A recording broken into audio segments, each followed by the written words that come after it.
नमस्ते दोस्त, मैं रामानंद पंडित स्टडी पॉइंट में आपका स्वागत करता हूं। और आज हम लोग देखेंगे टॉप 500 जीके जीएस का जो सीरीज चल रहा है, इस सीरीज़ का पार्ट 4 देखेंगे। प्रीवियस पार्ट अगर आप नहीं देखे हैं तो यहाँ से आप आई बटन पे क्लिक करके प्रीवियस पार्ट आप देख सकते हैं। अदरवाइज आप प्ले लिस्ट में जाइए, वहाँ पर भी आप प्रीवियस वीडियो जो है उसको आप देख सकते हैं। तो शुरू करते हैं आज इस सीरीज़ का पार्ट 4।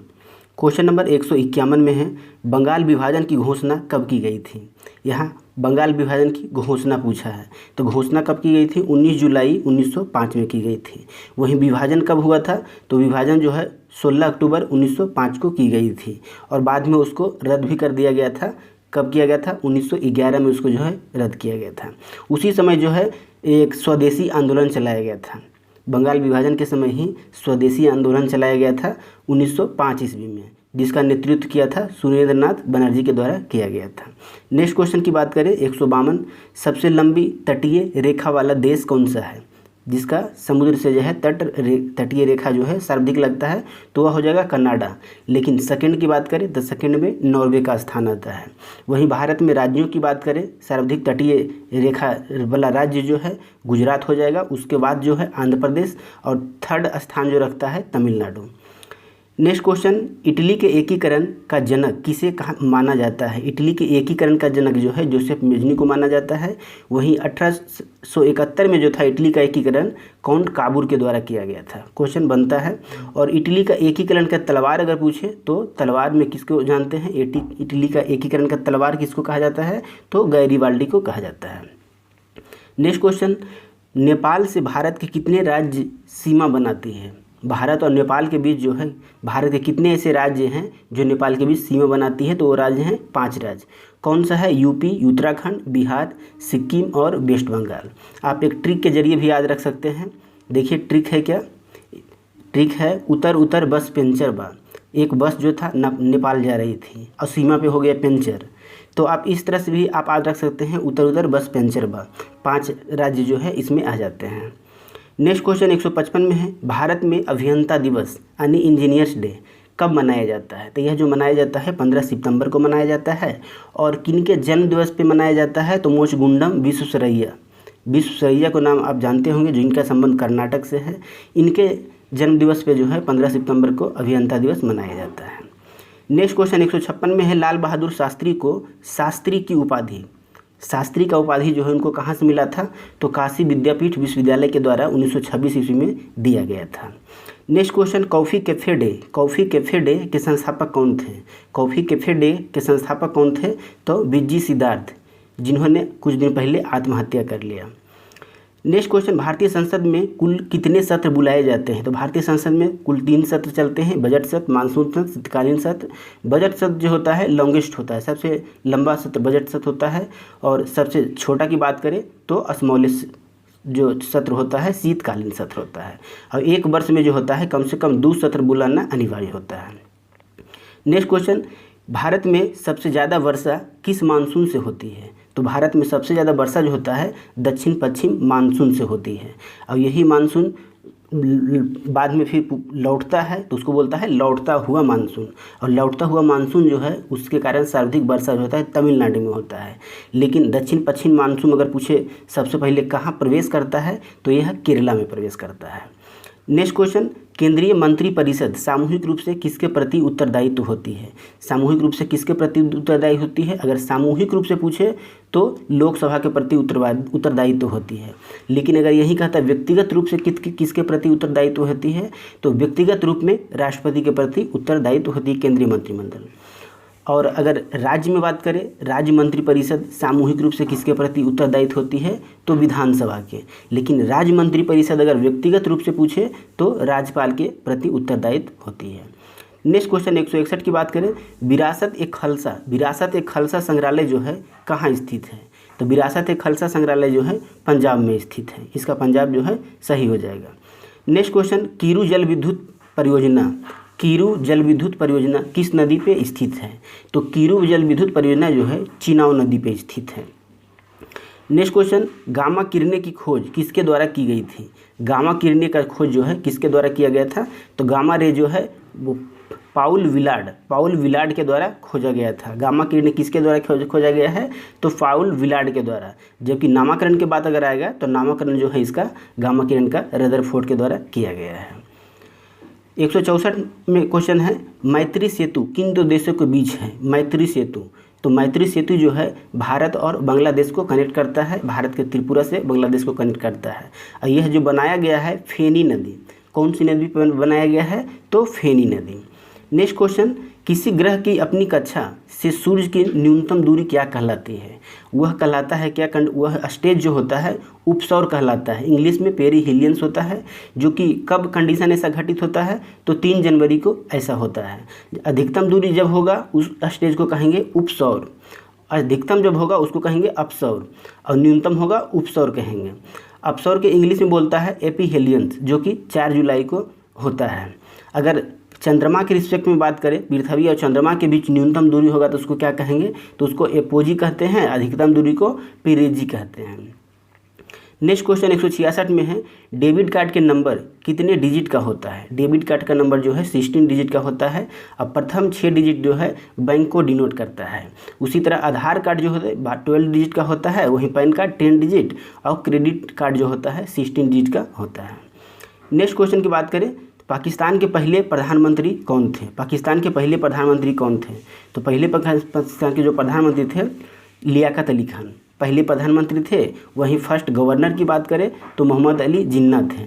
वहीं फर्स्ट राष्ट्रपति की बात करें तो इस्कंदर मिर्ज़ा, और फर्स्ट आर्मी चीफ जो थे अयूब खान थे। लियाकत अली एक वैसे व्यक्ति थे जो कि 2 देशों के बजट पेश किए थे, भारत के भी बजट पेश किए थे और पाकिस्तान के भी बजट पेश किए थे। क्योंकि वहाँ क्या था ना, पाकिस्तान में प्रधानमंत्री ही बजट पेश करते हैं, इसलिए इनको जो दोनों देश का बजट पेश करने का मौका मिला। नेक्स्ट क्वेश्चन की बात करें 168, Mangdechhu hydro electric power plant. Mangdechhu hydro electric power plant जो है किस देश में स्थित है? तो यह भारत और भूटान की संयुक्त परियोजना है जो कि भूटान में स्थित है। 159 में देखिए, 169 में भारत का पहला पनबिजली संयंत्र कहाँ लगाया गया था? तब पहला पनबिजली संयंत्र जो था शिव समुद्रम में लगाया गया था, जो कि कावेरी नदी पे लगा है, और यह पड़ता कहाँ है? तो कर्नाटक में स्थित है। नेक्स्ट क्वेश्चन 170 की बात करें, भारत का पहला रमन मैग्सेस पुरस्कार विजेता कौन है? भारत के पहला रमन मैग्सेस पुरस्कार किनको दिया गया? तो विनोबा भावे को 1958 में दिया गया। हालांकि शुरुआत भी हुआ था 1958 में, यानी पहले विजेता ये हैं विनोबा भावे। वहीं रिसेंटली में भी 2019 में रवीश कुमार को मिला है। और यह जो रमन मैग्सेस पुरस्कार है इसको एशिया का नोबल के नाम से भी जाना जाता है, जो कि फिलीपींस के पूर्व राष्ट्रपति थे, उनका नाम था रमन मैग्सेस। तो उन्हीं के याद में जो है हर साल फिलीपींस सरकार द्वारा यह जो है दिया जाता है।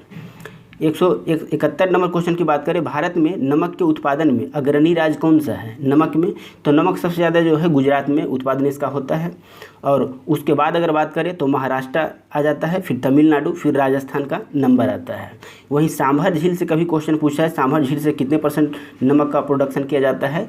तो 10% जो है सांभर झील से उत्पादन किया जाता है। 172 में है, मेघास्थनीज ने भारतीय समाज को कितने श्रेणियों में विभाजित किया था? तो मेघास्थनीज जो था भारतीय समाज को 7 वर्गों में बांटा था। नेक्स्ट क्वेश्चन, भारत में सिविल सेवा का जनक किस गवर्नर को कहा जाता है? तो कहा जाता है किनको? लॉर्ड कर्नवालिस को कहा जाता है। लेकिन अगर क्वेश्चन घुमा दे, ऑल इंडिया सिविल सेवा का जनक किसे कहा जाता है? ऑल इंडिया सिविल सेवा, तो हो जाएंगे कौन? सरदार वल्लभ भाई पटेल को जानते हैं। नेक्स्ट क्वेश्चन, भारत आने वाला पहला अंग्रेजी राजदूत कौन था? तो कौन आया था? कैप्टन हॉकिंस आया था 1608 ईस्वी में, और उसके बाद जो सेकेंड जो था सर टॉमस रो, जो कि 1615 में आया था। दोनों ही जो था जहांगीर के समय में ही आया था। 175 क्वेश्चन में है, महिला आयोग की स्थापना कब की गई थी? तो महिला आयोग 1992 में गठित की जाती है, और इसकी पहली अध्यक्ष जो थे जयंती पटनायक। महिला आयोग के प्रथम अध्यक्ष कौन थे? तो जयंती पटनायक। नेक्स्ट क्वेश्चन है, जजिया कर को दोबारा लागू करने वाला मुसलमान शासक कौन था? जजिया कर को दोबारा लागू करने वाला मुगल शासक कौन था? तो दोबारा जो लागू कौन किया था? औरंगजेब किया था। लेकिन अगर क्वेश्चन पूछे जजिया कर सर्वप्रथम कौन लाया था, तो सर्वप्रथम की बात आवे तो मोहम्मद बिन कासिम जो के नेतृत्व में लाया गया था। सिंध के प्रांत में प्रथम लागू किया गया था। सिंध के प्रांत में जो हिंदू थे यानी गैर मुस्लिम पे लगाया जाता था, तो सर्वप्रथम मोहम्मद बिन कासिम लाया था। लेकिन अगर प्रथम दिल्ली शासक की बात करें जो जजिया कर लागू किया, तो वह था फिरोज शाह तुगलक यानी एफएसटी। और इसको समाप्त किया था कौन? 1564 में अकबर के द्वारा किया गया था। और अगर पूरी तरह से समाप्त करने की बात आवे कि पूर्णतः जजिया कर को कौन समाप्त किया, तो मोहम्मद शाह रंगीला के द्वारा पूर्णतः जो है जजिया कर को समाप्त कर दिया जाता है। नेक्स्ट क्वेश्चन की बात करें 177, वास्तुकार महागोविंद किस शासक के दरबार में रहा करते थे? तो महागोविंद जो थे बिंबिसार के एक वास्तुकार थे, जो कि बिंबिसार के दरबार में रहा करते थे। और गया में जितना भी कलाकारी किया गया है, जितना भी बिंबिसार के शासन में काल में जो बनाया गया है, लगभग जो है महागोविंद के वास्तुकार ही वहाँ पे उपलब्ध है, महागोविंद के द्वारा ही वहाँ पे बनाया गया है। नेक्स्ट क्वेश्चन 178 में है, पुर्तगालियों ने गोवा पर कब कब्जा किया था? गोवा पर कब्जा जो किया था 1510 में ही किया था। और गोवा को छोड़ा कब? तो 1961 में छोड़ा। यानी भारत का कब्जा जो है गोवा पर 1961 में हुआ था। वो भी विजय ऑपरेशन चलाया था, उसके लिए विजय ऑपरेशन चलाया गया था। उसके बाद से जो है भारत का कब्जा गोवा पे हो जाता है। 179 में है, भारत में सर्वाधिक वन जीव अभ्यारण्य कहाँ स्थित है? तो सर्वाधिक वन जीव अभ्यारण्य कहाँ है? अंडमान निकोबार द्वीप समूह में है, जो कि 94 है, सबसे अधिक जो है वहीं पे है। 180 में पहली तमिल संगम की अध्यक्षता किसके द्वारा की जाती है? आप जानते हैं कि बौद्ध धर्म का 3 संगीत हुआ था, जैन धर्म में भी 2 संगीत आप जानते हैं। इसी तरह तमिल संगम भी 3 गो हुआ था, 3 तमिल संगम हुआ था। पहला का अध्यक्षता अगस्त के द्वारा किया गया था, जो कि मदुरा में किया गया था। मदुरई का पुराना नाम था मदुरा। उसी तरह दूसरा भी अगस्त के द्वारा ही किया गया था, कटपुरम में उसका आयोजन किया गया था। और तीसरा जो था नक्कीर के द्वारा किया गया था, वो भी मदुरई में किया गया था। इस तरह तमिल साहित्य के तमिल संगम जो हुआ था उसका भी 3 संगम याद रखिए, कौन अध्यक्षता किया था और कहाँ कहाँ हुआ था। नेक्स्ट क्वेश्चन की बात करें 181, सड़क ए आजम नामक रोड किस शासक द्वारा बनवाई गई थी? तो यह जो था शेर शाह सूरी के द्वारा बनवाया गया था। इसी को आजकल जीटी के रोड के नाम से जानते हैं, जिसका नामकरण कौन किया था? लॉर्ड ऑकलैंड के द्वारा इसका नाम जो था जीटी रोड रखा गया था, यानी ग्रांड ट्रक रोड रखा गया। और जीटी रोड जो है नेशनल हाईवे 1 और 2 को सम्मिलित रूप से जीटी रोड कहा जाता है। 182 में किस संधि के तहत भारत और नेपाल के बीच जो है सीमा का निर्धारण किया गया था? तो भारत और नेपाल के बीच जो था सुगौल की संधि के तहत 1816 में हुआ था। यही संधि के तहत जो है भारत और नेपाल के बीच सीमा का निर्धारण किया गया है। क्वेश्चन नंबर 183 की बात करें, बाबरी मस्जिद किसके द्वारा बनाई गई थी? तो बाबरी मस्जिद मीर बक्की के द्वारा बनाई गई थी। और इसको गिराया कब गया था? तो गिराया गया था 6 दिसंबर 1992 ईस्वी को गिराया गया था। नेक्स्ट क्वेश्चन की बात करें, न्यूनतम समर्थन मूल्य यानी एमएसपी मिनिमम सपोर्ट प्राइस किसके द्वारा निर्धारित की जाती है? तो कौन संस्था होता है जो कि इसको एमएसपी को निर्धारित करता है? तो उसको नाम है कृषि लागत एवं कीमत आयोग। कृषि लागत एवं कीमत आयोग द्वारा एमएसपी का निर्धारण किया जाता है। नेक्स्ट क्वेश्चन, किस गवर्नर जनरल ने महात्मा गांधी को वन मैन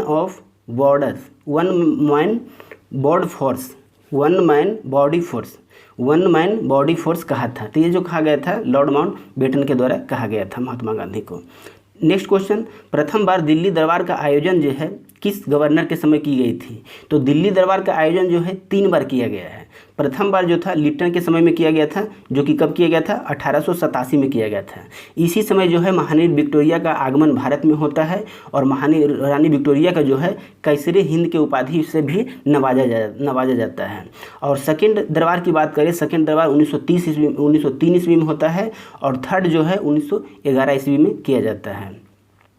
नेक्स्ट क्वेश्चन की बात करें 197, किसी राष्ट्रीय दल के दर्जा प्राप्त करने के लिए किसी पार्टी को लोकसभा या विधानसभा चुनाव में कितनी सीट हासिल करनी होती है? तो 4% सीट टोटल का, या 4 सीट जो है 4 राज्यों में होना चाहिए, नहीं तो कुल डाले गए मत का जो है 6% लाना अनिवार्य होता है राष्ट्रीय दल की दर्जा प्राप्त करने के लिए। नेक्स्ट क्वेश्चन, प्रीत जयकर पुरस्कार, एक होता है प्रीत जयकर, एक होता है पुलित्जर पुरस्कार। तो प्रीत जयकर जो है वास्तुकार क्षेत्र में दिया जाता है। प्रीत जयकर पुरस्कार किस क्षेत्र में दिए जाते हैं? वास्तुकार क्षेत्र में। वहीं पुलित्जर पुरस्कार जो है पुलित्जर पत्रकारिता के क्षेत्र में दिए जाते हैं। नेक्स्ट क्वेश्चन, एक देश में दो विधान दो निशान नहीं चलेंगे। एक देश में दो विधान दो निशान नहीं चलेंगे, यह कथन किनका था? तो डॉक्टर श्यामा प्रसाद मुखर्जी का था। यह जम्मू कश्मीर के संबंध में यह बात जो थे बोले थे, एक देश में दो विधान दो निशान नहीं चलेंगे। तो यह कौन कहे थे? डॉक्टर श्यामा प्रसाद मुखर्जी के द्वारा कहा गया था। नेक्स्ट क्वेश्चन 200 नंबर में है, अभिधम पिटक की रचना जो था कौन से बौद्ध संगीत में की गई थी? तो अभिधम पिटक की रचना जो है तीसरा बौद्ध संगीत में किया जाता है, जो कि कहाँ हुआ था? कुंडल में हुआ था। और तीसरा बौद्ध संगीत का एक खास है कि उसमें एक अध्यक्ष थे और एक उपाध्यक्ष थे, जो कि और बाकी दो अध्यक्ष सम्मेलन जो हुआ उसमें एक अध्यक्ष केवल रहा करते थे, लेकिन थर्ड में जो था एक अध्यक्ष भी थे एक उपाध्यक्ष थे। वसुमित्र अध्यक्ष थे और अश्वघोष थे उपाध्यक्ष थे। कनिष्क के शासनकाल में किया गया था थर्ड बौद्ध संगीत, और इसी में जो है अभिधम पिटक की रचना की गई थी। अभिधम पिटक जो है बौद्ध धर्म के सिद्धांत का उसमें वर्णन है, सिद्धांत। वहीं अगर विनय पिटक की बात करें तो यह जो है विनय पिटक और सूत पिटक जो है पहली संगीत में इसको लिखा गया था, फर्स्ट संगीत जो हुआ था। और विनय पिटक जो है किसके द्वारा लिखा गया है? तो उपाली के द्वारा लिखा गया है। वहीं सूत पिटक जो है आनंद के द्वारा लिखा गया है। और अब बात है कि जैसे विनय पिटक है तो इसमें क्या लिखा गया है? तो विनय पिटक में जो है प्रवेश करने का नियम है। बौद्ध संघ में आप प्रवेश कर रहे हैं तो उससे जुड़े नियम जो है किसमें मिलता है? विनय पिटक में मिलता है। लेकिन सूत पिटक में क्या मिलता है? जो कि आनंद द्वारा लिखी गई है। तो सूत पिटक में जो है उपदेश है, बुद्ध का जो उपदेश का संग्रह है वह किस में है?